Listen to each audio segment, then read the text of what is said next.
Hello and welcome to round 4 of the ISR AIC Championship, coming to you from the heart of Eastern Germany and the ever-unique Lausitzring. We're fast approaching the halfway point of Season 6, and as the tension begins to build, the stakes are rising with every lap. The title fight is beginning to take shape, but in a championship this competitive, one weekend can flip the narrative entirely. And what a venue for the drama to unfold. This is a circuit unlike any other, a hybrid of high-speed overall and tight technical infield, a place that demands precision and bravery in equal measure. The long sweeping bends test the engine and nerves, whilst the bumpy surfaces forces teams into set-up compromises that could make or break their weekend. It's a circuit steeped in history, and it's going to be an exciting one. Craig Evans, welcome back for round number 4. Hi Toby, how's it going? Glad to be back, happy to be back. What a season it's been so far, and this is looking like a good place to bring things in. There's no standout performer so far this season when you look at the championship standings, and it's just fantastic in itself. We're early in the season yet, and there is still plenty to play for, but we're missing that standout driver, and that's not a bad thing. It's keeping things nice and fresh for us, and it's also keeping us all on our toes as well. Absolutely it is, and like we said, this is a circuit that is exciting, and I'll hand it back over to you, Craig. Yes, no, thanks so much, Toby. Lausitzring, or I've been calling it Lausitzring. It's I'm not very good at the pronunciation of it, but it's a large racing and test complex in the east of Germany. And for any Top Gear fans out there, you may recognise it back from, I think it was season 15 of the show, where they took some second-hand sports cars for a track day here. And yeah, they got a bit scared being so close to that wall in the park, the start-finish straight. But yeah, the circuit itself, it's got many variations on offer, but today we're racing on the Grand Prix circuit with the oval turn 1, and that comes in at 2.8 miles, and with it only having 10 corners as well, drivers really need to make the most of their opportunities around here. And also with us using the oval turn 1 today, it sets up turn 2 as the ideal overtaking spot on the circuit, where drivers will be fighting hard to be the last of the late breakers. Corner exit as well around here is going to be just as key though, as there's plenty of corners with a wide and sweeping exit. If you get a bad run, you're more likely to be defending rather than attacking. And just to top things off here, back in 2021 is the DTM used this circuit and this variation as well. And yeah, well, hopefully the drivers are going to show the same fighting close racing that the DTM is notorious for. Absolutely, and we start this with qualifying. It's 22-21 for McAllister and McDonald respectively, and then Reinhard Ecker last time out only finishes P20 this time. It's going to be a rough day. Gareth Lennon was fighting for that victory. He'll be disappointed with P18. Tom McDonald will line up P16 alongside Kevin Jacobs in P15, looking for his first points this season. Then it's Christopher Pettersson and Callum Spencer who will line up for an all-time classic in 13 and 14. Zach Sweater lines up P12, and race winner Toby Byrne only manages to P11, just outside the top 10. Ed Cantwell returns in P10 alongside Jack Tolchard P9. Josh Martin just ahead of his teammate in 8th, and then Joshua Wood lines up in P7. Jonathan Carrera put himself into the title fight last week, he's in P6, and Douglas Anderson, the reigning champion, finally gets his act together and qualifies P5. Townend and Pavia 4th and 3rd, and then it's Christian Brazilov taking his first ever pole position alongside Craig Evans, and Craig Evans again showing he has that speed over one lap. Can he finally convert on it today? Christian Brazilov and Douglas Anderson having very good results for ART, though will want to maximise this as we get ready for 5 red lights at the stage of the Lausitzring, Eastern Germany's homologation. Lights out, and away they go. Who gets the better start out of the front two runners? It's a side-by-side action. It's a very long run before we even think about braking. Coming into the oval, turn one. Vrazilov, Evans side-by-side. Evans pulling ever closer. Evans to the inside, and these two are miles ahead from the field. They've had a fantastic start as we come around the oval, turn one. Evans takes the lead from Christian Vrazilov as the cars come flying by down the back straight. Can Vrazilov do anything on the return serve down to the infield? No, he can't, because he's under immediate pressure from Andrew Pavia, who will take up into P2 as we come into the infield. He's going to have to go the long way around though. This turns to the inside. Pavia goes over a bump, and he does lose the rear end quite significantly, holds onto it, but Vrazilov is all kinds of blocked, having to avoid that, but he does manage to survive, Craig, for P3 as Jonathan Guerrero is on the charge. What a hectic start that was, Toby. I have no idea how you managed to figure out everything that was going on there, but Vrazilov, he has fallen foul to what I said at the start, at the intro there, that you've got to be nice on the corner exits. I know turn one, it's a nice sweeping corner, but he did not get the run he wanted, and that put him straight under pressure at the very, very start, and he's lost a lot of position. He's down in fifth now, so Pavia, Townend and Carrero have all managed to get past him on this opening lap, so he's got his work cut out. Our pole sitter there, as we can see Carrero looking at Townend just in front of him. But it's been relatively clean. A few of the cars struggling over the bumps. Evans has got a massive lead at the moment, 3.5 seconds ahead of the chasing pack. And yeah, they've all got their work cut out to try and catch him today. We've got a plethora of race strategy occurring as well. We can see plenty of cars opting for the medium and an equal number opting for the soft, so it's going to be interesting to see how early these soft runners stop or how long the medium runners can go as we come onto the back straight for the run back down that oval. And we can see Jack Tolchard going side by side with Toby Byrne. Both of these men being at the sharp end of the grid this season, not so much today. They're battling for just outside the point, and you can see all the cars moving side to side trying to break that slipstream, and we come into turn number one, and you've got to be careful of the dirty air pulling you in here, as we can hear guys coming off the throttle because you can understeer in that dirty air quite wide. As we saw Ed Cantwell there having a little bit of side-by-side action. As we come back down into the infield once more, it's a lock-up for Jonathan Carrero as he gets tucked under that dirty air of Townend, like we was mentioning, and we return back into the infield for another run, Craig.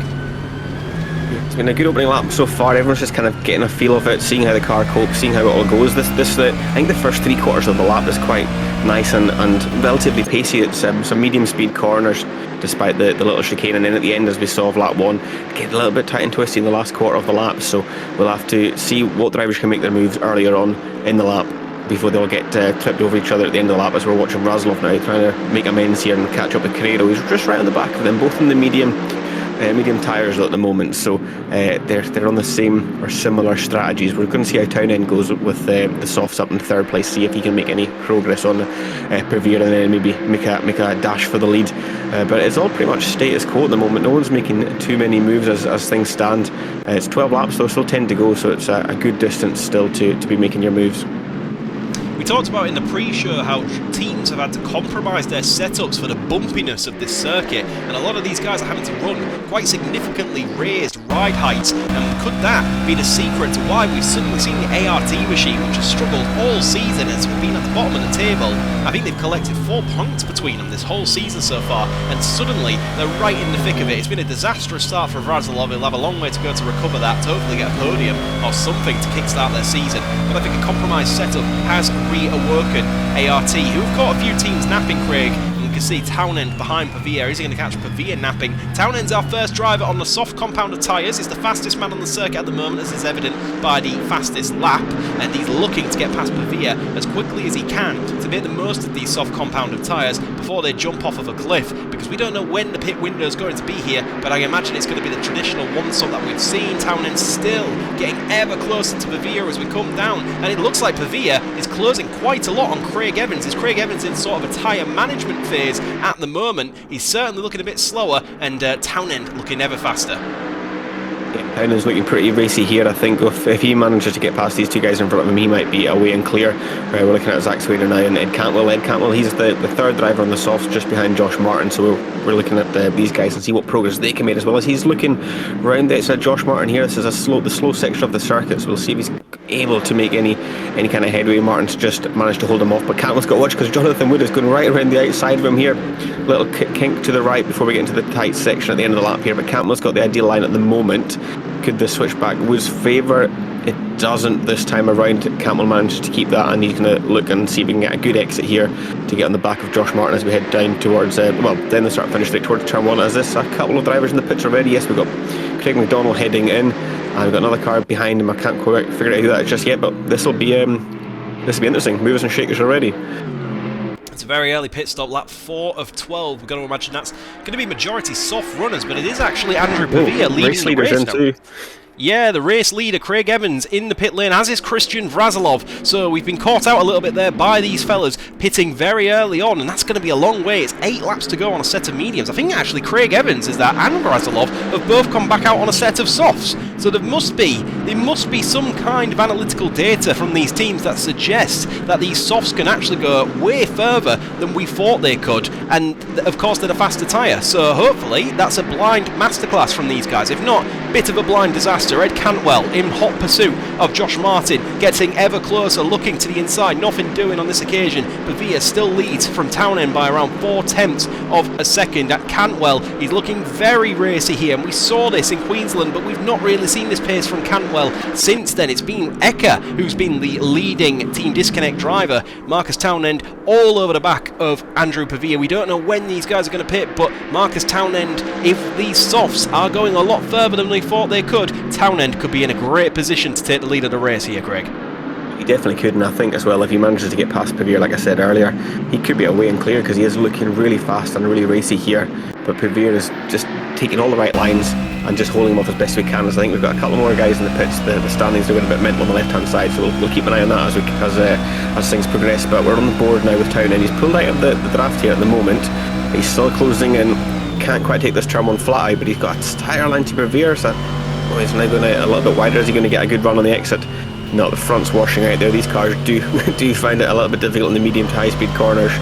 He's just tucking in though. Let's see if he's going to make a move, but you'll have to watch out. Carrero here is coming out of absolutely nowhere. I'm sure he was over a second behind just a moment ago, and he's now making a dive for second place. Is he going to take it off Townend? That could be a disaster for the soft running Townend. See how it goes here. Carrero is now into turn 4, long left-hander. He's getting it all out of shape. Can he hold it?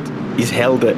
Oh, that would have been a disaster if he had spun there, but he's managed to hold it 3rd place. I think he'll take that over spinning out and conceding the position again. Absolutely, and I think in Townend's patience trying to deal with the washing out of the front end, he got a bit too cautious, and that opened the door to a very opportunistic Jonathan Carrera. Jonathan Carrera taking the title battle all the way to the last round last season, really looking to make amends, and is actually in such a great position this season compared to the other title challengers, as Douglas Anderson is actually right behind Carrera. So flashbacks to season 5, anyone? We're going back. Anyway, let's keep a progress on our formal race leader before the pit stops. It was Craig Evans, who is coming on the radio actually, and he's a little bit concerned about his tyres at the end, as I think any driver would be. His engineer is keeping him calm and telling him to keep his head down, Craig. But yeah, I can imagine I'd be feeling quite similar. If I came into the pits on lap 3 for a set of soft tyres, I'd be a little bit worried about what happens at the end too. It's an interesting one. All the drivers behind him as well have done the exact same things, so we'll find out come the end of the race to see what's actually happening. But there's a lot of people going for a similar strategy in the pit stops at the moment, and we'll see what everyone else does when the rest of the pit stop phase takes shape. But we've got Townend again behind Pavia. This time he's not quite doing the same as he did last time around, so he's got no pressure behind him from Carrero. This is his best opportunity so far, Toby. This has got to be the one. You've got to make the move now, which he's doing into turn 2. Let's see if he can actually make this stick and hold the inside without Pavia getting it back on the right-hander. I think he's done it. He's forced Pavia a little bit wider. He's still sticking his nose in. Just got to watch these bumps. He's got the inside. Not quite got the overlap. He does now. It's getting a little bit tight. He's getting crossed over. But he's managed to hold it, unlike Carrero before. But we're still going side by side here. And he's got him just before the safety car, just before the VSC. So I wonder what's happened there. Time to absolute perfection from Marcus Townend to get in front, and the drivers will obviously hear the same thing we do from the race director of that countdown, so the pressure there to get that move done in time. Let's find out what happened. We're riding on board with Toby Byrne. Is there contact with any of these cars? We've got a Nemesis in front of us, I think a JSR behind, and did he get hit from the rear there? He completely loses the rear end and just goes pirouetting around, and he claims something broke on the car. And it was a very strange incident, wasn't it? He just turned in as normal, Craig, and the rear wasn't there. It wasn't. Spencer was a little bit further back, so yeah, he didn't get tagged as we can see in the replay there. So yeah, something's broken, which is really unlucky for Burnham, the Beechwood team there. One car's taking the lead in that corner, and the other one's out of the race. So it's not a good day for them in that respect. But we'll see it on board from Callum Spencer's point of view, just following closely. Oh, there we go. Was that a right rear puncture or a collapse of the suspension? We're not too sure, but either way, Toby Byrne is sadly out of this race, and he was having a good race so far. He was fighting for the points, but not anymore, sadly, as we're still under VSC at the moment with Townend. Don't think anyone else has pitted in though. Our existing race leader Evans up to 13th at the moment, so maybe one or two other cars have pitted. But we've got the safety car just ending now, so let's see how they manage to do this restart. Virtual safety car. Here we go then. Townend leads the way, and he actually looks like he's caught Pavia napping a little bit, bridging the gap a little bit more, and that's the beauty of this countdown. He can actually time it a little bit better, but he didn't actually need to because he was coming into the pit lane. So half race distance for Townend to pit on the soft tyre, and we can use that as reference because Evans and Vrazilov have to go 8 laps, and Townend, our leading runner on the soft, has only managed 6 so far. We'll have to see how far. I think Tom McDonnell will be our next soft point of reference, I believe. Oh no, Josh Martin is there as well, but these guys are getting all kinds of combative. There's still a race to be had here. Andrew Pavia leads from Douglas Anderson coming around. Jack Swader all over the back of Douglas Anderson and going very wide there into turn 1, having a little bit of a lock-up it seems. So we come round the inside and oh, there's smoke! Andrew Pavia's on fire, Craig! Andrew Pavia is on fire from the lead of the Grand Prix and pulls over as quick as he can to the outside, to the inside and off the racing line. But we're back under virtual safety car conditions, and it is a full engine failure, and we can see a little bit of side-by-side action there almost between Josh Martin and Josh Wood, but obviously Wood comes off the throttle and allows him to go through. But we were talking about the engines are screaming around this oval because it is essentially an oval for the first half, and Martin getting a little bit of Tokyo drift on, and Joshua Wood, is he mistimed this? Joshua Wood is up to P3, but now side by side. He needs to get behind before that timer runs out, Craig, and he doesn't. Wood was ahead under the restart. Surely the stewards are going to look at that. Yeah, they're definitely going to have to look at that. I know Martin got himself all a bit crossed up there, but he didn't lose control of the car at the end of the day. He was still on the circuit, and Wood's not timed that very well at all. I don't know if he did try and give it back. I'm sure we'll have some data somewhere that'll tell us, but that's going to get absolutely looked at. And this VSC, I'm sure this isn't going to help the ones that stopped early on the softs, as we can see Gareth Lennon now looking up, trying to get past Wood there, who is definitely going to be under investigation himself, as we've got Anne under investigation up here. Was that Lennon going off there after? Yeah, Lennon just run wide. Yeah, after he got Peterson. So yeah, incident involving Wood, virtual safety car infringement. So we'll see what happens there as these guys all peel into the pits. And I think this should be pretty much everybody. We'll see if the leaders have come in, Anderson and Swader. But the VSC is only going to help these guys that stopped early. Everybody's got onto the soft tyre that's pitted so far, and Anderson and Swader are in the pits. So this is going to be interesting now. We've got four and a bit laps to go now. We'll see how this all pans out with the tyres and how long they're going to last. It's a shame for Pavia though, but I think I wouldn't have liked to be on board with Anderson coming around that corner and having a car in flames in front of you at probably the fastest part of the circuit. But that's Evans now taking back the lead. He's got a good gap to Razilov behind him. Townend is down in third, second back. So it's all spaced out after these pit stops, Toby, and we'll see what happens with the guys that pitted 4 or 5 laps later than the rest. Strategy is going to come to a head here, and this is going to be our first example. Tom McDonnell is coming around turn 1 as Anderson is leaving pit lane. Side-by-side action between the ART and the Macca Motorsport. McDonnell's going to have to do it the long way around, but of course Anderson will have cold tyres. He'll have to go around the outside, and he's done it. That's the first move we've seen around the outside into that corner. Penalty coming through in the meantime, and it is a 5-second time penalty to Joshua Wood for that incident of overtaking Martin under the safety car, and it's gone from bad to worse. Joshua Wood spins around. It's gone from absolutely catastrophic. A penalty for overtaking under the safety car, and just as he's processing that, he loses the rear, spins it around, and I think he might have had contact with another car there as well. So that's not just rubbing salt in the wound, Craig, that's pouring the whole bottle into it. A 5-second penalty could become something else as we ride on board with Andrew Pavia and his unfortunate failure. Shame for Pavia, and you're talking about bottle. I think that's what Josh will be drinking after this race. That is just not the day he's wanted. It's gone from bad to worse in the space of 2 laps, and that is one heck of an explosion coming out of the back of Pavia's car. He's done well to pull it off the road with whatever forward motion he had left, and as we can see, Josh Wood here, I think he's kind of he's lost it on his own on the bumps, as we've seen a few drivers do already, and then just got a little tag in the rear for good measure, which Yeah, you did. Yeah, you can't really fault the other driver for that. That was just unfortunate placement. This was unfortunate driving ability here. That was not a good region from Wood. He just had to wait, as we're now on board with Peterson. So let's see what he managed to see out of all of this. I think Peterson's the car that Wood drove into on his recovery. You can see them just ahead up in the distance there. That's Wood spinning round. Oh, Peterson almost lost it himself, as did the Simstaff car here, and there's Wood, just as Peterson's trying to get away. He's pushing into the side of him, and that's not what you want to see at all. That's a bad rejoin on Wood's part. I think a weekend to forget turns into a race completely for Josh Wood, as I think the stewards looking at that incident once again. So Craig Evans leads then from Christian Vrazilov. And just to quickly touch upon Andrew Pavia a bit earlier on, we're 4 rounds in now, and these guys have already endured a serious workload. Obviously they've done practice, qualifying and racing every weekend. We're now at that Lausitzring we were talking about, which is half oval, half road course. It's unforgiving on tyres, yes, but more so brutal on engines. And I think something we're going to have to really consider this race, Craig, and the rest of the season. Spa is up next, another demanding circuit on these vehicles. His reliability, as Andrew Pavia is the first to fall foul. Actually, Byrne did as well, didn't he? So Anderson then on the return, looking to try get back past Tom McDonald to reclaim his top 5, and he's in the slipstream, but he's not deciding to pull out on this occasion. He's going to follow the Macca Motorsport through, maybe a bit spooked out, and it's a 5-place grid penalty for Josh Wood. So absolutely one to forget. And another virtual safety car is being deployed. I'm not sure what this one's for. But we're under virtual safety car conditions again, and Craig, this is crazy. This is very similar to what we saw in Austria, but this will be helping Evans, this will be helping Vrazilov, people who had to really look at managing their tyres for the second half of the Grand Prix. They're going to be driving the majority of this under safety car conditions.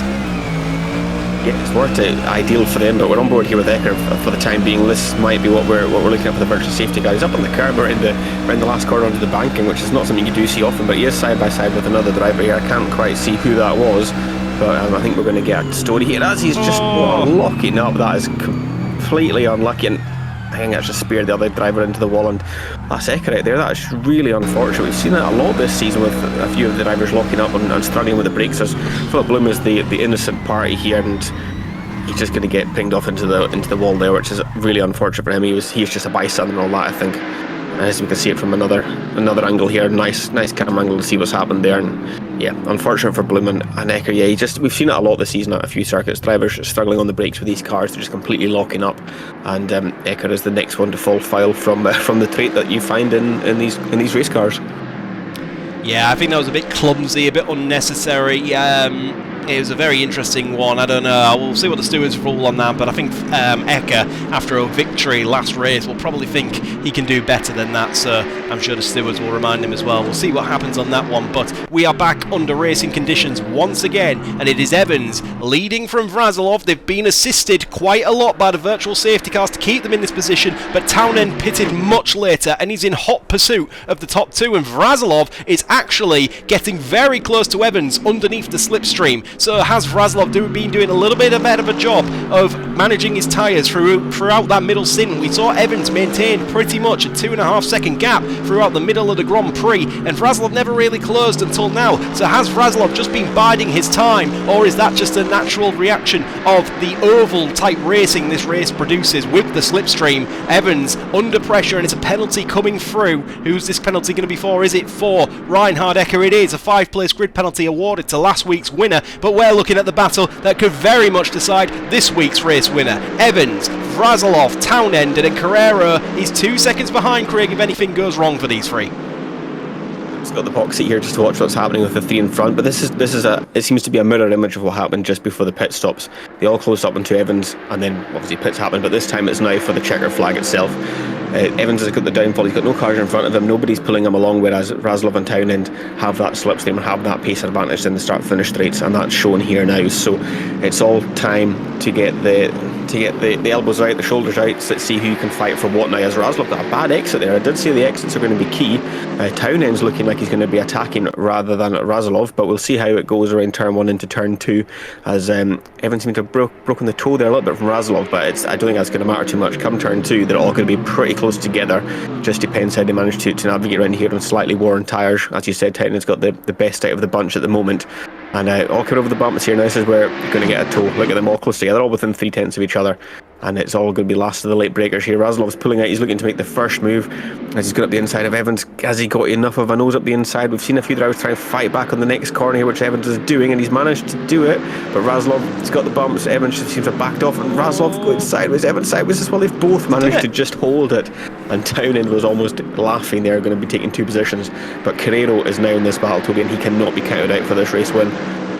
Jonathan Guerrera going up the inside of Marcus Townend, compromised off the Razlov half spin, and he's now up the inside of Craig Evans. Is he going to get 2 for 1 special for Jonathan Guerrera? And the West JSR, the man of absolute opportunity, does it once again and slots his car up into P2, and he's now the box seat driver for the best compound of tyre available on the Tyre Life. Razlov leads 1.3 away from Carrera, and then Evans has now been left like a sitting duck to fight away against Marcus Townend, who is only 3.5 tenths away as we come onto the oval for one last time all the way around. And Townend within half a second will surely be in with a shout of snatching this podium away from Evans, and it has been a tricky race for Evans. He's just been caught out by Razlov making an audacious move, which was a brilliant move, but it put him under some unsuspecting pressure from Jonathan Carrera today, and it's left him in a fight all on his own against the car with much younger tyres, Craig. He really has, but I don't think this race is over yet for the lead. Look at Carrero is closing in at least half a second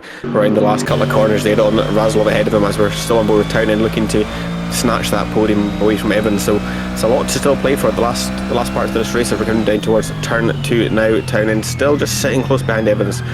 They're not as close to the cars ahead as they were the lap before, so he's not able to get a double overtake like Carrero did.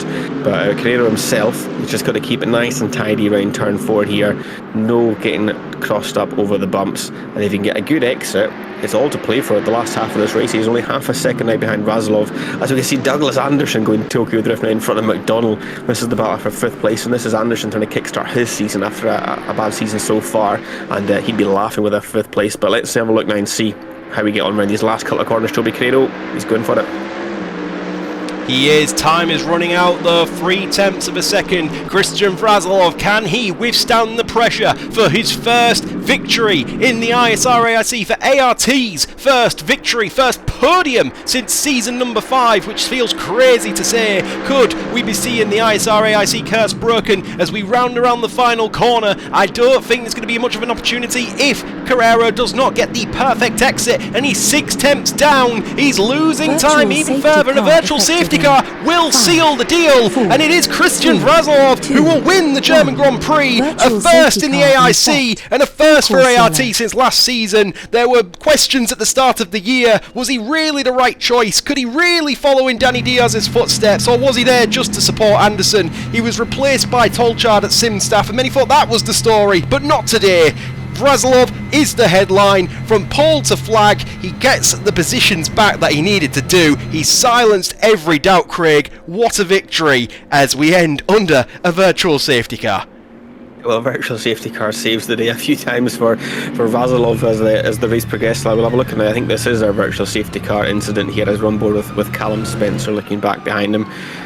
Oh, his car goes up in smoke, just like Previer earlier in the race, and you said it, this circuit is tough on the cars, and that's the second one. We've not had anything like that so far this season, and now we've had 2 in 1 race, so it's a lot to think about moving forward. But there we have it. Razlov gets the win, Carrero second, Evans third. And you know what, see if you asked anyone at the end of the first lap, you wouldn't have thought Razlov would have been able to take this back, but he has proved them all wrong and taken a very deserving victory. And here's your standings now, Toby.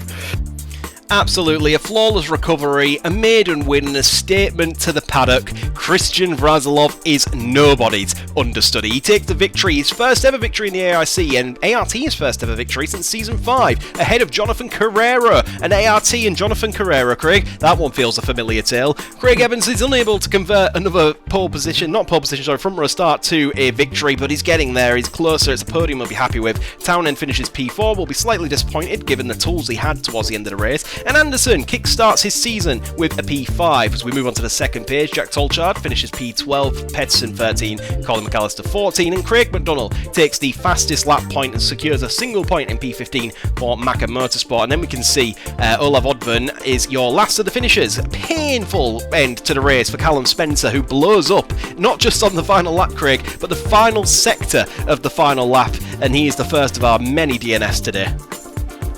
Same for Spencer. He was unlucky last season and he's been unlucky a few times so far this season as well, and that just carried on and showed today. But here we have the standings. I said at the start it is very, very close and there's no one to choose from. No one stood out, and it's still the case as we have Carrero with 37 points, one ahead of Townend, who's now up into second with 36.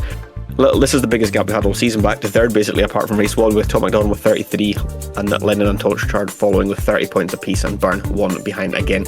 And that win takes Razlov up the standings now. He's got 27 points just behind Toby Byrne. And then last week's winner Ecker, who's had an unlucky race so far today. It's following him, and then Evans close behind with basically kicking start his season. Him and Anderson both getting some good points on the board today.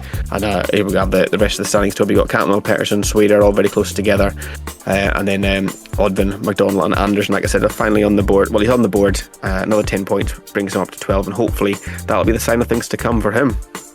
Yeah, absolutely. A story of kickstarts today as well for the Season 4 champion. Kevin Jacobs scored his first points of the season here today as well. Got himself on the board with 2 points, and that leaves only Philip Blum and Colin McAllister left to score points. And we talk about Spencer being unlucky. I think Blum might be the unluckiest driver I've ever seen. He's had an absolute nightmare start to the season, and today was on course not to score points, but he was close, and then that was put to bed pretty quickly, wasn't it? As we look onto the team standings, we're talking about small gaps in the drivers. A bigger gap is forming through the very consistent Beechwood TMRN, who sit at the top with 65 points ahead of West JSR, who are now tied on points with Macca Motorsport. Team Disconnect followed just 1 point behind, and it's 3 points to Simstaff, who are only 2 points ahead of an ART and Northern Lights Racing tie. CGM Motorsport being carried by Gareth Lennon at the moment, sit on 30, just ahead of JR1 Daytona. Nemesis Racing sit on 18 points, and NAR Nissan, a team that we were surprised didn't take any victories last season but took a lot of podiums.